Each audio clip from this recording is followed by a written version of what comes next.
Sebagian anak itu hanya tamatan SD dan SMP, dan ada juga yang masih duduk di bangku SMP. Nah, usai minum-minum, rupanya mereka ini menuju perkebunan karet milik warga setempat. Mereka sedang nongkrong di pinggir jalan sambil ngobrol.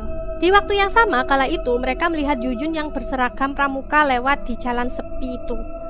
Salah satu dari mereka yang bernama Dedi, ia berkata, "Ada cewek lewat bro." Lalu Zainal, seorang pemuda yang paling tua, kemudian membalas, "Gimana kalau kita pakai aja itu cewek?" Nah, pemuda-pemuda itu akhirnya menyergap Yuyun dan terjadilah suatu hal yang mengerikan.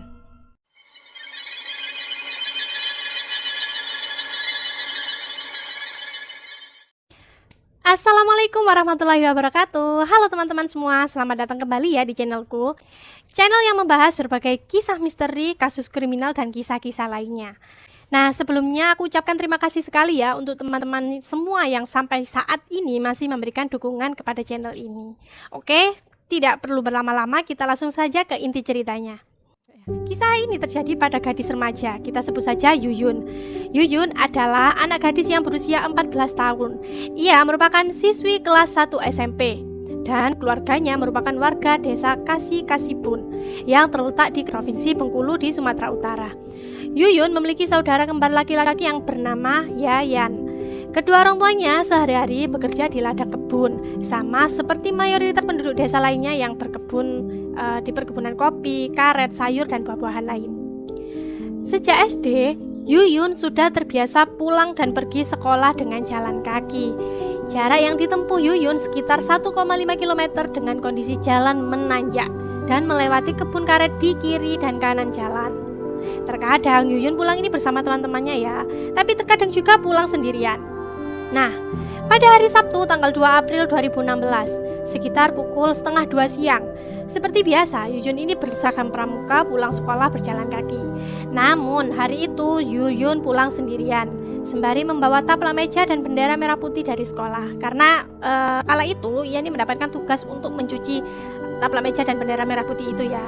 Dan di hari yang sama, Sabtu 2 April 2016 ini, ada 14 anak muda sedang berkumpul pesta miras di sebuah rumah. Sedikit informasi ya, sebagian anak itu hanya tamatan SD dan SMP, dan ada juga yang masih duduk di bangku SMP. Nah, usai minum-minum, rupanya mereka ini menuju perkebunan karet milik warga setempat. Mereka sedang nongkrong di pinggir jalan sambil ngobrol. Di waktu yang sama, kala itu mereka melihat Yuyun yang berseragam pramuka lewat di jalan sepi itu. Salah satu dari mereka yang bernama Dedi, ia berkata, "Ada cewek lewat bro." Lalu Zainal, seorang pemuda yang paling tua, kemudian membalas, "Gimana kalau kita pakai aja itu cewek?" Nah, pemuda-pemuda itu akhirnya menyergap Yuyun dan terjadilah suatu hal yang mengerikan.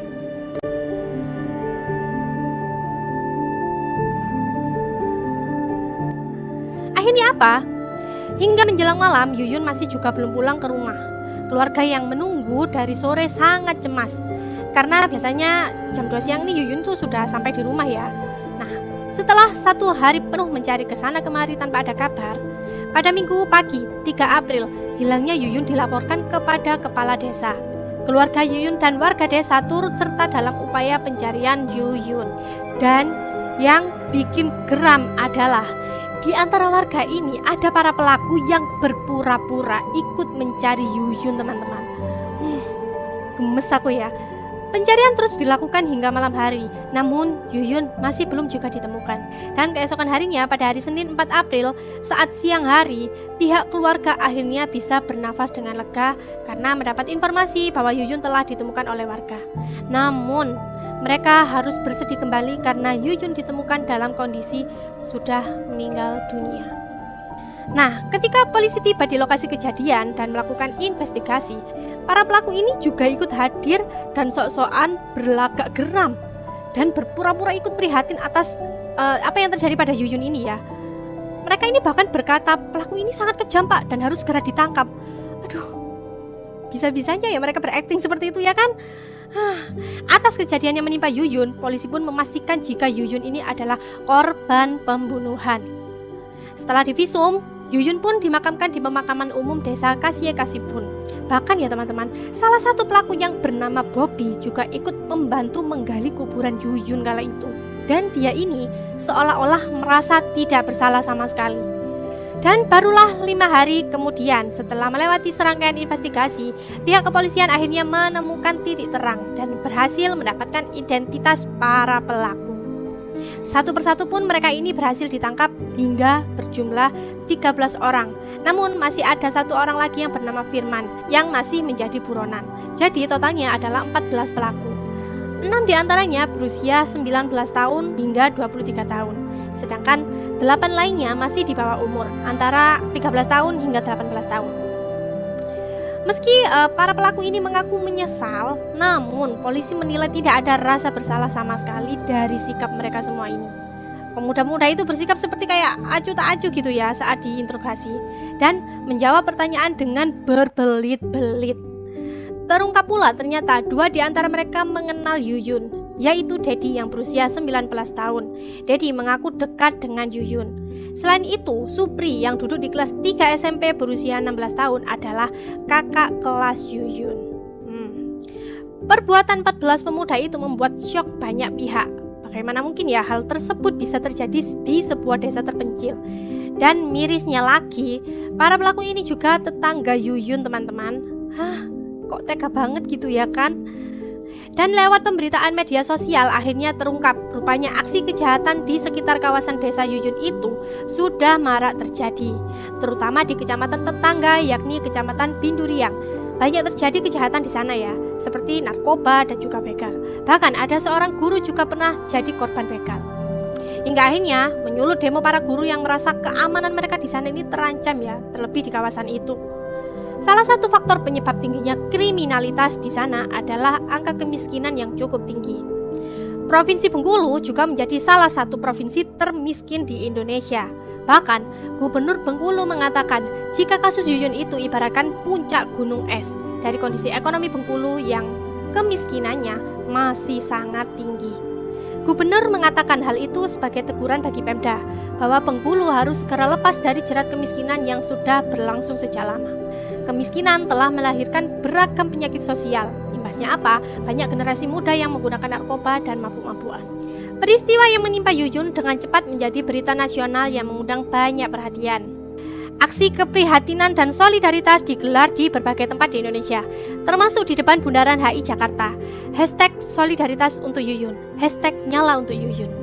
Bahkan Gubernur Khofifah Indar Parawansa yang kala itu masih menjabat sebagai Menteri Sosial langsung mendatangi desa Kasie Kasibun untuk bertemu keluarga Yuyun secara langsung. Ibu Khofifah kala itu mengatakan, biarkan seluruh dunia tahu apa yang dialami anak saya dan kami minta pelaku dihukum seberat-beratnya. Mirisnya, akibat kasus itu, keluarga dan guru sekolah Yuyun ini diancam akan dihabisi oleh pihak keluarga si pelaku. Mereka ini menuduh bahwa guru sekolah Yuyun ini sebagai pelopor tertangkapnya anak-anak mereka, dan mereka juga khawatir nantinya kesaksiannya di persidangan akan memberatkan para pelaku. Tapi guru Yuyun tidak gentar sama sekali jikapun dia harus mati akibat bersaksi demi Yuyun. Sejak kejadian itu, keluarga Yuyun merasa tidak nyaman lagi tinggal di desa. Ketika orang tua Yuyun bertemu keluarga pelaku di kebun, mereka tak sudi menyapa orang tua Yuyun. Bahkan keluarga Yuyun menerima banyak ancaman dari pihak-pihak yang merasa bahwa anak-anak mereka ini mendapat masalah akibat kematian Yuyun. Lah, kok aneh sih ya kan? Gak malah minta maaf, malah mengancam yang enggak-enggak pada si keluarga korban. Akhirnya untuk sementara waktu keluarga Yuyun diungsikan oleh aparat setempat. Yayan, saudara kembar Yuyun, juga merasa takut untuk tetap tinggal di desa itu, sebab pelaku dan keluarga pelaku pun tinggal di sana. Yayan pun takut dicelakai sama keluarga pelaku. Akhirnya Menteri Sosial memutuskan membawa Yayan ke Malang untuk masuk pondok pesantren yang sesuai dengan cita-cita ibu dan bapaknya. Berbagai pihak juga mengulurkan bantuan bagi keluarga Yuyun. Seorang dermawan asal Surabaya diketahui memberikan sebuah sepeda motor. Diharapkan sepeda motor itu bisa digunakan untuk memperlancar aktivitas orang tua Yuyun agar perekonomian mereka ini meningkat. Keluarga Yuyun juga mendapat lahan baru dari Pemda, dan lokasi lahan tersebut agak jauh dari desa itu. Dan lahan tersebut nantinya untuk membangun rumah baru dan berkebun.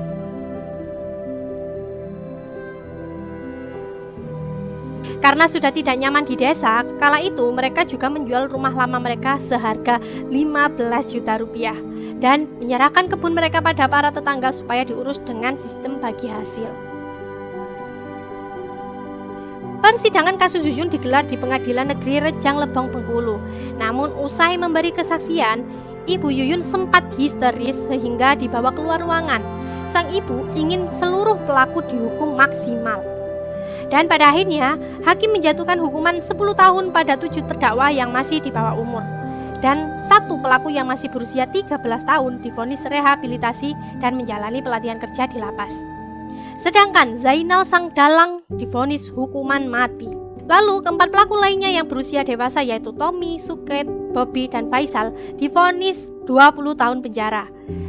Sementara itu, Zainal sang dalang yang divonis hukuman mati mengajukan banding ke Pengadilan Tinggi Bengkulu dan kasasi ke Mahkamah Agung, tapi semuanya ditolak. Kejadian tragis yang menimpa Yuyun meninggalkan banyak hal ganjil setelah 40 hari kematiannya. Salah seorang remaja putri di desa Kasibun kerasukan roh halus. Dia mengaku sebagai arwah Yuyun dan minta diantar ke rumah orang tuanya. Saat dibawa ke rumah orang tua Yuyun, remaja itu langsung memeluk erat ibu Yuyun dan minta sang ibu menyisir rambutnya. Sama persis dengan kebiasaan Yuyun semasa hidupnya. Si remaja itu juga minta izin tidur bersama sang ibu. Akhirnya permintaan itu dipenuhi oleh sang ibu Yuyun. Hingga kemudian datanglah orang pintar untuk mengobati gadis itu. Yana, ibu Yuyun juga mengatakan, "Saya ini selalu berusaha melepaskan rindu kepada anak saya. Namun rupanya dia datang tidak hanya dalam mimpi. Dia juga datang dengan wujud nyata dengan meminjam tubuh orang lain," ujar kata si ibu Yuyun. Ketika keluarga Yuyun hendak pindah dari rumahnya di desa, tidak ada satupun barang yang mereka bawa. Sebab ayah Yuyun berkata, "Setiap saya dan istri hendak mengeluarkan perabotan, selalu saja seperti ada yang menghalangi. Biasanya TV dan kursi bisa saya gotong sendiri keluar rumah, tapi saat akan dipindah, saya tidak mampu mengangkatnya, seperti kayak ada yang menahannya." Begitu kata ayah Yuyun. Keganjilan lainnya ditemukan di ruang kelas Yuyun. Teman-teman Yuyun merasakan ada yang aneh dengan meja yang selama ini dipakai Yuyun. Meja itu seakan selalu basah dan lembab. Semula teman-teman Yuyun menganggap bangku paling depan itu basah karena ketumpahan air. Tapi setelah dilap, meja itu kembali basah, terus-menerus seperti itu. Padahal ruang kelas tidak ada yang bocor, dan sebelumnya meja itu tidak pernah basah. Karena murid-murid ketakutan, akhirnya para guru berinisiatif menyimpan meja dan kursi itu di gudang dan menggantinya dengan meja dan kursi lain. Tapi tak ada satupun murid yang mau duduk di tempat Yuyun. Meja dan kursi itu tetap kosong.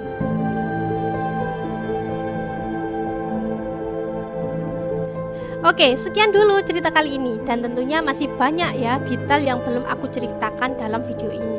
Dan jika kalian mau mengkoreksi ataupun punya pendapat lain, tulis di kolom komentar, oke? Sampai di sini dulu video kali ini, sampai jumpa kembali di video selanjutnya. Wassalamualaikum warahmatullahi wabarakatuh.